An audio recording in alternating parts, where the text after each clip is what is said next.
So I just started getting the chance to play the new Madden 27 beta just yesterday, but I'm not quite ready to do a video on my review of the beta. I'm gonna go about that process the same way I did with the College Football 27 beta, and I'm gonna wait until the beta closes to give my review, my reaction to some of the things that I've seen in that video. I may mention a couple things in this video about some of the things that I've seen thus far, but nonetheless, I'm gonna save that for another day. What this video is about a live stream that took place the same night apparently as the opening drive live stream.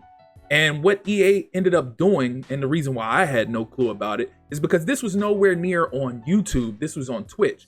So they had a separate live stream for a deep dive on everything they went over with Madden and went into things a little bit more in depth, like presentation.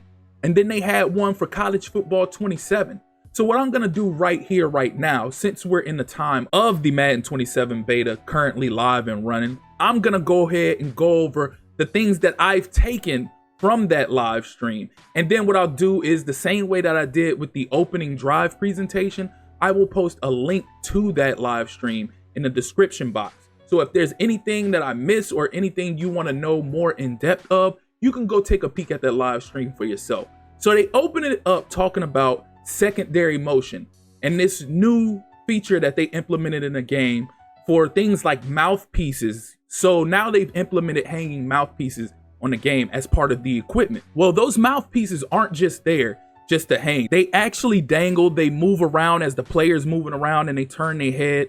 The helmets move. So they implemented this new secondary motion to bring more realism and immersion to the game. And I don't know if you've seen my video about my impressions and review of the College Football 27 beta, but I mentioned in that beta seeing referees throwing flags. Well, that is spoken about in this secondary motion feature, and I'm gonna get to that in just a second as well. But they also speak about equipment and how they've adjusted pad sizes to match real life helmet size and tilt tuning, making sure the look is right and has the right angles. And they spoke about how they see everybody on social media making these posts and how we think that they're not listening or they're not paying attention, but they actually are. And he actually admitted that in this presentation.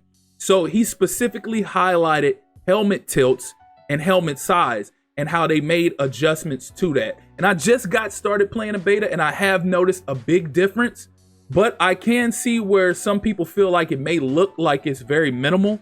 I don't know if there's going to be any upgrades after this beta or it's like this because of the beta, but I have noticed the difference. I have noticed the helmet size as well. I haven't seen a lot of players out there with small helmets or small head sizes like you have in previous Maddens. But again, I just started playing. They may be there and I just don't know about it. I can attest that from what I've saw with my eye, they've made some adjustments there. But then that's when they start talking about the referees and how now you actually see referees throwing flags and their uniforms moving while they're actually making calls and they're doing their signals for what penalty that they're calling to bring more realism and immersion to the game. So I think that this whole secondary motion thing and the whole thing with the equipment is a great touch and is a massive improvement for the game as far as immersion is concerned. Next, they start talking about the dynamic weather and they talk about the accumulation of weather, whether it's snow or rain. And I can attest to this because a lot of things that's been highlighted with this dynamic weather thing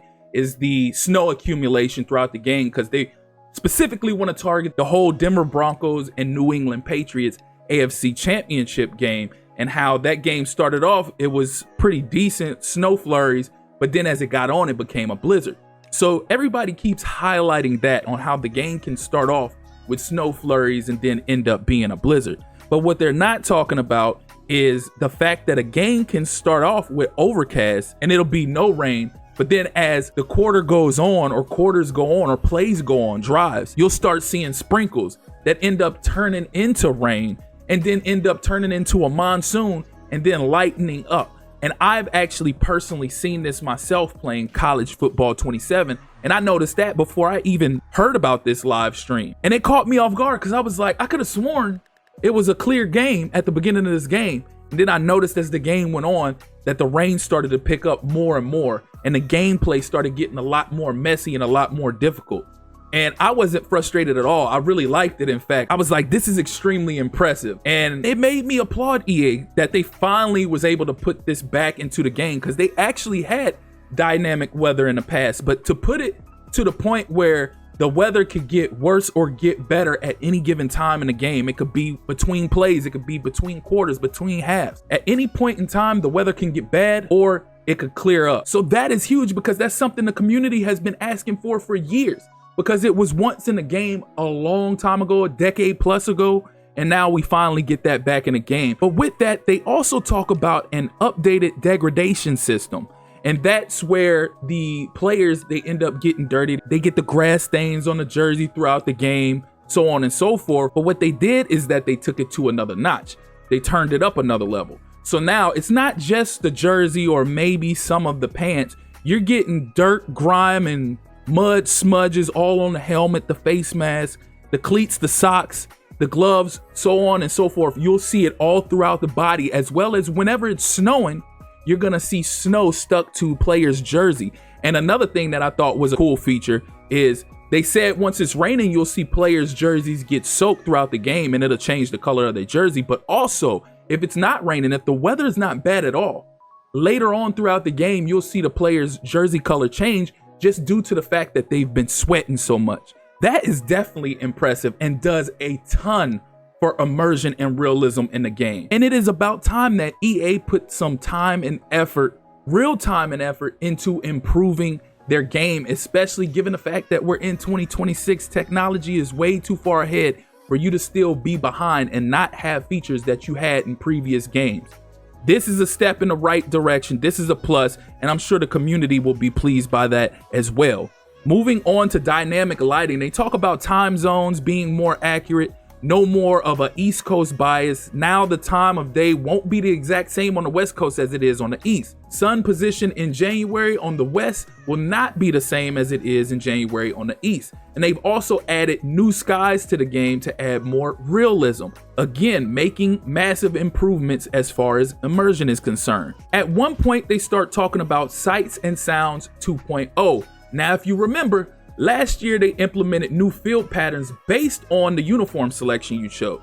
So that was a thing that people were getting on EA about, like how you had alternate uniforms, throwback uniforms specifically, and in real life, when teams would wear those uniforms at home, the field would match.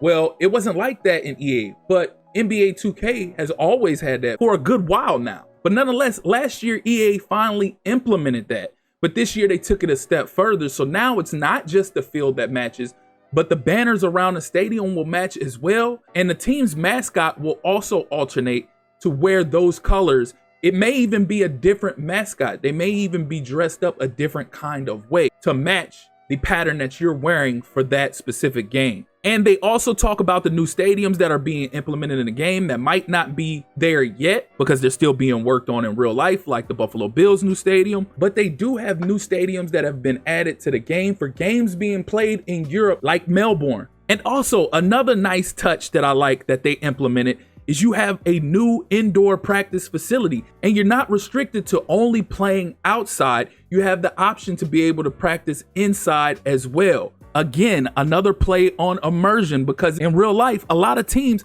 have alternate facilities that they practice in. That way, if the conditions are poor outside, which I doubt you'll witness that in the game because the conditions outside are never bad when you're practicing in a game, you can go inside. And that's what they implemented here. So now you have an option to be able to practice outdoors, or you can go to your indoor facility and you could practice there. They also speak about user equipable headwear, like for coaches and for your superstar. For coaches, you can choose to wear a hat, a visor, or none of those at all. You could choose the headset and the style. If you want one headphone on one side, or you want it on the opposite side, or you want it on both, you can choose that. They also implemented more clothing items as well, whether it be tops or bottoms. You now have more customization for your coach whenever you are creating a coach. And as far as superstar mode, you have 32 new head models to give you more of a variety to choose from for your character. And a new lean body type has been added in superstar mode as well. There's more detail, but I'm not about to elaborate on that too much. If you want to check that out for yourself, like I said, I'll have it linked in the description box. And then another thing they talk about is year-over-year authenticity, when you win awards now, like MVP, Offensive Player of the Year, Defensive Player of the Year, Rookie of the Year, so on and so forth, they will wear gold patches on their jerseys, just like in real life, the following year. Other things they spoke about is the rookie likeness, new uniforms being added, new rivalry uniforms, and how this is the fastest Madden ever. And they give you the specs on the screen. I'll put those clips up there for you to take a peek at for yourself. They show the Nintendo Switch 2. They show the PlayStation 5, Xbox, everything of that nature. They display it right there, and they show how it is improved, making it the fastest Madden that has ever been created. Also, they start talking about presentation. They have a whole presentation section where they talk about the updates you can expect in presentation this year. So one thing they did is that they talked about how last year they implemented the Sunday night football, Monday night, Thursday night, and all of that. Well, this year, now they're implementing holiday season themes for these games being played. So it'll give you that feel. It'll make certain games stand out and make you feel like you are in that time of year and not every game just feeling the same. And then they actually display these, and they showed the theme music for these intros for Halloween, for Thanksgiving, for Christmas, and everything of that nature. But I'm not about to play any of that because I'm not about to get flagged or receive copyright strikes on my channel. So if you want to hear how that sounds, again, the link will be in the description box for that. They mentioned how they updated halftime shows and weekly recaps with more of a variety of highlights from CPU to user, as well as new segments added like injury reports, stat leaders, MVP race, playoff hunt, and trade alerts. And again, like I said, I'm gonna save my review of the beta for when the beta closes, but I can attest to they have definitely upgraded both the halftime show as far as reports are concerned and the weekly recap. The weekly recap specifically, the weekly recap is a lot longer, but they touch on so many different things around the league. Everything that I just mentioned that they mentioned is actually in there and is a great touch. How many people will skip it? Who knows? I actually watched those events in my franchise, and it made for good documentation for my channel, for my franchise rebuild. And they actually spoke to that as well in a post where they showed that weekly recaps were viewed 12 million times for Madden 26. So no, it's not something everybody is just gonna skip. That's what a lot of people who choose not to watch those things do. They come in the comment section and be like, oh, they're just gonna add this just so it could be skipped. No, just because you skip it don't mean everybody else skips it. So yes, weekly recaps for Madden 26 were actually watched 12 million plus times. So them adding to that is a massive plus. Last but not least, they also talk about a player of the week spotlight now. And this is another thing that really should have been bunched in with the halftime shows, or not the halftime shows, but the weekly recap, because this was actually a part of the weekly recap when I was watching it. So it looks like to me what they did with the weekly recap, instead of them having 3 games that they show highlights from, they have 2 games. They touch on injury reports, they touch on the player of the week, and that replaces that 3rd highlight because they show highlights from that player of the week, their statistics. They also end up showing the other players of the week and other things in the weekly recap. So that's just about gonna do it of everything that I learned from this live stream that I'm just now coming across. Y'all let me know your thoughts and feedback in the comment section. How do y'all feel about all this information? I don't know, y'all might have seen this already. I might just be late to the party, but y'all might have seen this already. But if you haven't, let me know in the comment section how you feel about this stuff that I just mentioned that they spoke about. Again, if you want to watch it for yourself, it's a lot longer than just a few things that I talked about. That was just a portion of that live stream that I talked about that I felt was necessary to be spoken about to the masses. So beat it up in the comment section. As always, if you're here for the first time or you're returning and you haven't liked or subscribed already, please do so. Click that notification tab so you can stay up to speed with more Madden 27 content, college football 27 content, and other sports gaming content as well. Again, I appreciate you all for tuning in. That's been my time. Till next time.